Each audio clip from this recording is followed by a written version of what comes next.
మంతా తుపాను పరిస్థితి గమనంపై మరింత సమాచారం మా ప్రతినిధి ఆదిత్య పవన్ విశాఖ నుంచి ప్రత్యక్ష ప్రసారం అందిస్తారు. ప్రస్తుతం మోంతా తీవ్ర తుఫాను మచిలీపట్నానికి 190 కిలోమీటర్ల దూరంలో ఉంది. కాకినాడకి 270 కిలోమీటర్ల దూరంలో ఉంది.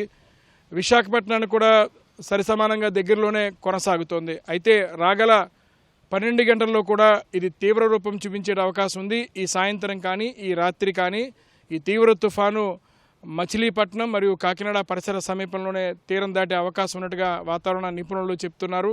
ఈ ప్రభావం ఇంకా కొనసాగుతోంది. ఉత్తర కోస్తా ప్రాంతంలో గాలులు ఉదయం నుంచి కొనసాగుతున్నాయి. భారీ వర్షాలు నమోదవుతున్నాయి. దక్షిణ కోస్తాలో కూడా భారీగా గాలులు వీస్తున్నాయి.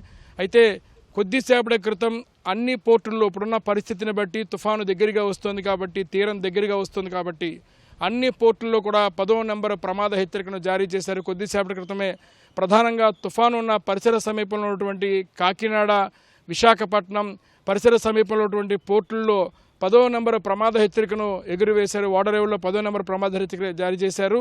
ముఖ్యంగా నౌకాయాన సంబంధించినటువంటి నౌకలకు, ఇతర సముద్రయాన సంబంధించిన అంశాలకు ప్రత్యేకంగా బులెటిన్ కూడా విడుదల చేశారు. కాకినాడకి సమీపంలో ఉంది, మచిలీపట్నానికి దగ్గరలో 190 కిలోమీటర్ల దూరంలో ఉంది. గంటకు 15 కిలోమీటర్ల వేగంతో ఈ తీవ్ర తుఫాను కొనసాగుతోంది. చూసుకున్నట్టయితే నిన్న వాయుగుండంగా ఉన్నప్పుడు గంటకు 5 కిలోమీటర్ల వేగంతో ప్రయాణం చేసింది. ఆ సమయంలో బలపడింది, తుఫాన్ అయింది. తెల్లవారుజామున తుఫానుగా ప్రకటించడం జరిగింది. ప్రస్తుతం తీవ్ర తుఫాను ఈ ఉదయం నుంచి తీరం దాటే వరకు కూడా తీవ్ర తుఫానుగానే కొనసాగుతోంది.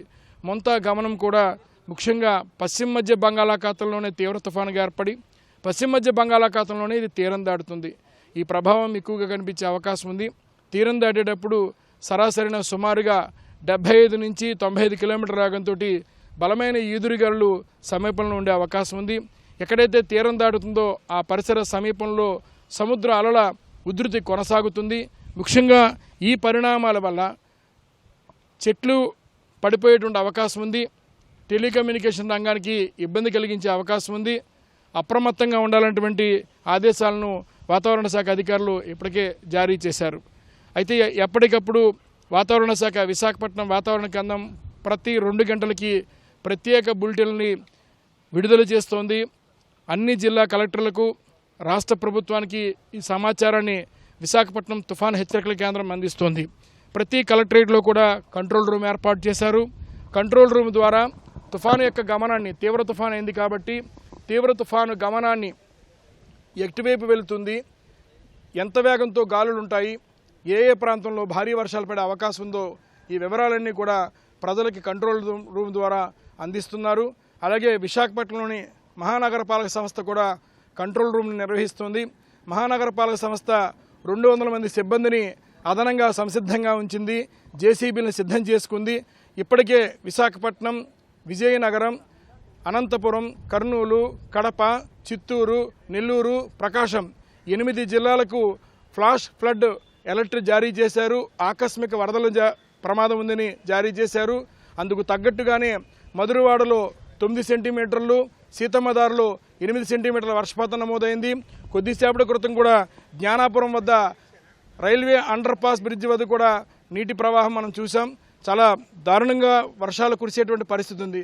మరోవైపు అల్లూరు జిల్లాలోనూ, అనకాపల్లి జిల్లాలో కూడా గాలులు కొనసాగుతున్నాయి, వర్షాలు పడుతున్నాయి. అనకాపల్లి జిల్లాలో నీటి వనరులకు సంబంధించి రిజర్వాయర్ల దగ్గర నీటిపారుదల అధికారులంతా కూడా అప్రమత్తంగా ఉన్నారు. ఇప్పటికే తాండవ నది నుంచి నీరుని విడుదల చేశారు. రైవాడ, పెద్దేరు, కోనం రిజర్వాయర్లో నీరు సమృద్ధిగా ఉంది. పడుతున్నటువంటి వర్షాలకి అప్రమత్తంగా నీటిపారుదల శాఖ అధికారులు ఉన్నారు. విశాఖపట్నంలో ఈపీడీసీఎల్ ప్రధాన కార్యాలయం ఉంది. ఈపీడీసీఎల్లో 11 జిల్లాలు మొత్తం ఈ తుఫాను ప్రభావిత ప్రాంతాల్లో ఉన్నాయి. అప్రమత్తంగా ఉన్నారు. ఈపీడీసీఎల్ సీఎండీ పృథ్వీరాజ్ కూడా అప్రమత్తంగా ఉన్నారు. సిబ్బందినంతా కూడా అప్రమత్తంగా ఉండమన్నారు. తుఫాను గాలుల ప్రభావం, అలాగే తుఫాను తీరం దాటిన తర్వాత కూడా ఏదైనా ఇబ్బంది వచ్చినా ప్రజలకి విద్యుత్ సరఫరా పరంగా ఏ ఇబ్బంది లేకుండా చూడాలని ఆదేశాలు జారీ చేశారు. విశాఖపట్నంలో వాల్తేరు రైల్వే డివిజన్ ప్రధాన కార్యాలయం ఉంది. వాల్తేరు రైల్వే డివిజన్ సంబంధించినటువంటి అధికారులు అప్రమత్తంగా ఉన్నారు. ఇప్పటివరకు భారతీయ రైల్వే శాఖ 43 రైళ్లను రద్దు చేసింది. చాలా దూర ప్రాంతాలు వెళ్ళేటువంటి రైళ్లను దారి మళ్లింపు చేసింది. విశాఖపట్నం నుంచి కొద్దిసేపటి క్రితం ఈరోజు బయలుదేరాల్సినటువంటి గోదావరి కావచ్చు, గరీబ్ రథ్ కావచ్చు, ఈ రైళ్లనంతా కూడా రద్దు చేశారు. ప్రయాణికులకి సమాచారాన్ని వారికి సందేశాల ద్వారా వారికి ఉన్నటువంటి చరవాణి సందేశాలను పంపిస్తున్నారు. అయితే మొత్తం జిల్లా యంత్రాంగం అంతా అప్రమత్తంగా ఉంది. రాష్ట్ర ప్రభుత్వం ఎప్పటికప్పుడు జిల్లా కలెక్టర్లతో మాట్లాడుతుంది. అలాగే ఎక్కువ గాలులున్న ప్రభావం ఉన్న ప్రాంతాల్లో కూడా జిల్లా యంత్రాంగము అధికారులు అప్రమత్తంగా ఉన్నారు. శాఖల మధ్య సమన్వయం, రైల్వే, పోలీస్, వైద్య, ఇతర శాఖలంతా కూడా సమన్వయం చేసుకుని సహాయ కార్యక్రమాలు చేయడానికి సంసిద్ధంగా ఉన్నారు. ఈ మధ్యాహ్నం నుంచి ప్రస్తుతం అయితే తీరం దగ్గరికి వచ్చిందని చెప్పుకోవచ్చు. మచిలీపట్నానికి 190 కిలోమీటర్ల దూరంలో ఉంది. అలాగే కాకినాడ కూడా 270 కిలోమీటర్ల సమీపంలో మోంతా తుఫాను కొనసాగుతుంది. తీరం దగ్గరికి వచ్చే కొద్దీ గాలుల వేగం పెరుగుతుంది. ఈ మధ్యాహ్నం నుంచి ఈ సాయంత్రం నుంచి కూడా ఈ ప్రభావం చూపించే అవకాశం ఉంది. ఇప్పటికే ఉత్తర కోస్తా, దక్షిణ కోస్తా ప్రాంతాల్లో తీరం వెంబడి గాలులు పెరుగుతున్నాయి. ముఖ్యంగా అటు కృష్ణా, గుంటూరు, ప్రకాశం జిల్లాల వైపు నుంచి కూడా గాలుల ప్రభావం ఉండే అవకాశం ఉంది. ఇటువైపు నుంచి విశాఖపట్నం, విజయనగరం, అనకాపల్లి పరిసర ప్రాంతాల నుంచి కూడా గాలుల వేగం పెరిగే అవకాశం ఉంది. ఈ ఉదయం నుంచి కూడా నెల్లూరు, ఒంగోలు, గుంటూరు, రాయలసీమ ప్రాంతాల్లో భారీ వర్షాలు నమోదవుతున్నాయి. ఇప్పటికే రెడ్ అలర్ట్ జారీ చేశారు. ఈరోజు, రేపు కూడా రెడ్ అలర్ట్ జారీ చేశారు. ఈరోజు తెలంగాణ ప్రాంతాల్లో కూడా రెడ్ అలర్ట్ జారీ చేశారు. భారీ వర్షాలు పడే అవకాశం ఉంది. రేపు తుఫాను తీరం దాటిన, ఈ రాత్రి తీరం దాటిన తర్వాత కూడా తుఫాను ప్రభావం కొనసాగుతుంది. భూభాగం మీదకు తుఫాను వచ్చిన తర్వాత కూడా క్రమేపీ బలహీనపడుతుంది. ఈ బలహీనపడేటువంటి పరిస్థితుల్లో భారీ వర్షాలు పడే అవకాశం ఉంది. గతంలో నీలం తుఫాను తీరం దాటిన తర్వాత 5 రోజుల తర్వాత ఉన్నటువంటి పరిస్థితితో భారీ వర్షాలు నమోదయ్యాయి, వరదలు వచ్చినటువంటి పరిస్థితి ఉంది. ఈ మోంతా తుఫాను కూడా అదే పరిస్థితిని కొనసాగించే అవకాశం ఉంది. ప్రభావశీలైనటువంటి తుఫానుగా దీన్ని భావించుకోవచ్చు.